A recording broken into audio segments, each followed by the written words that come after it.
एक बार एक बहुत बड़ा बिजनेसमैन एक छोटे से गांव में जाता है। उसका प्लान होता है कि उस गांव में एक फैक्ट्री लगानी है। वो एक ऐसी जगह तक पहुंच जाता है जहां पर उसके सामने नदी होती है और उसके सामने गांव होता है।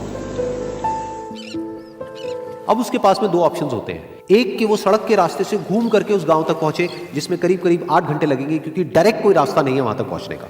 दूसरा कि सिर्फ 20 मिनट में एक नाव में बैठ करके उस नदी को पार करके उस गांव तक पहुंच जाए। तो अपना टाइम बचाने के लिए उसने उस नाव में बैठने का डिसीजन लिया।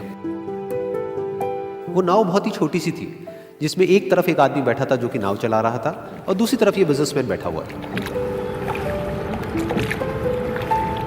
तो नाव में बैठने की थोड़ी देर बाद उस बिजनेसमैन ने उस नाव वाले से पूछा, तुझे पता है तेरी नाव में कौन बैठा है?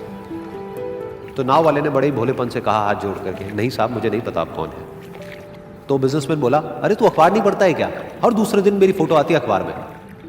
तो नाव वाला बोला, अरे साहब मुझे कहाँ पढ़ना लिखना आता है, मैं बहुत छोटा सा था जब मेरे पिताजी गुजर गए थे, तो अपने परिवार का ध्यान रखने के लिए मैं बचपन से ही काम में लग गया और तभी मेरा स्कूल छूट गया। ये सुन करके उस बिजनेसमैन ने उसका मजाक उड़ाते हुए उसको कहा, तुझे पढ़ना लिखना तक नहीं आता है, ऐसी जिंदगी का क्या फायदा? ये सुन करके उस नाव वाले को बुरा तो लगा, लेकिन उसने कुछ नहीं कहा। थोड़ी देर बाद वो बिजनेसमैन उस नाव वाले से बोला, अभी कुछ ही दिन बाद ये जो सामने तू जमीन देख रहा है, यहां पर मेरी एक बहुत बड़ी फैक्ट्री होगी जहां पर हमारे ब्रांड की मिनरल वाटर की बॉटल्स बनेगी। उस नाव वाले को बात समझ नहीं आई। उसने कहा, क्या बनेगा साहब? तो बिजनेसमैन थोड़ा सा इरिटेट होकर के बोला कि हमारे यहाँ पर पानी की बोतलें बनेंगी जो तेरे गांव में नहीं बिकेगी, लेकिन शहरों में बहुत बिकती है। अरे कभी तू शहर गया होगा तो तूने देखी होगी पानी की बोतलें रखी होती है दुकानों पर। फिर वो नाव वाला बोला, अरे साहब मुझे कैसे पता होगा, मैं तो कभी इस गाँव से बाहर गया ही नहीं। फिर वो बिजनेसमैन उसके ऊपर हंसते हुए बोला, तू कभी इस गांव से बाहर तक नहीं गया, तुझे पता ही नहीं कि शहर क्या होता है? अरे ऐसी जिंदगी का क्या फायदा? उसकी ये बात सुन करके उस नाव वाले को सच में लगने लगा कि मेरी जिंदगी शायद किसी काम की नहीं है। अपनी सोच की वजह से उसका नाव से ध्यान हटा और तभी नाव की टक्कर हो गई एक बड़े से पत्थर से, जिसकी वजह से नाव में पानी भरने लगा और नाव डूबने लगी। उस जगह पर पानी बहुत ही गहरा था और किनारा दूर था।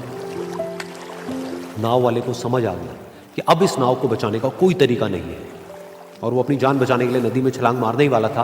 तभी उसने उस बिजनेसमैन से पूछा, साहब आपको तैरना तो आता है ना? तो बिजनेसमैन घबरा करके बोला, ऐसा क्यों पूछ रहे हो, मुझे तैरना नहीं आता है। उसकी ये बात सुन करके नाव वाले को हंसी आ गई और वो बोला, अरे साहब आपको तैरना तक नहीं आता, ऐसी जिंदगी का क्या फायदा? ये सुन करके उस बिजनेसमैन को अपनी गलती का एहसास हुआ और वो हाथ जोड़ करके उस नाव वाले से बोला, तुम जो कहोगे मैं तुम्हें दूंगा, बस मेरी जान बचा लो। तो उस नाव वाले ने बोला, अरे साहब आप घबराओ नहीं, मुझे सिर्फ तैरना नहीं आता है, मुझे डूबते हुए लोगों को बचाना भी आता है। आप मुझे कस के पकड़ लो, मैं आपको कुछ नहीं होने दूंगा। और फिर उस नाव वाले ने ना सिर्फ अपनी बल्कि उस बिजनेसमैन की भी जान बचाई। तो इस कहानी से हम एक बहुत बड़ी सीख ले सकते हैं कि हमें जिंदगी में कभी भी किसी का भी मजाक नहीं उड़ाना चाहिए या उसको अपने से कम नहीं समझना चाहिए, क्योंकि हमें नहीं पता कि हमें कब, कहां, कैसे, किसकी जरूरत पड़ जाए।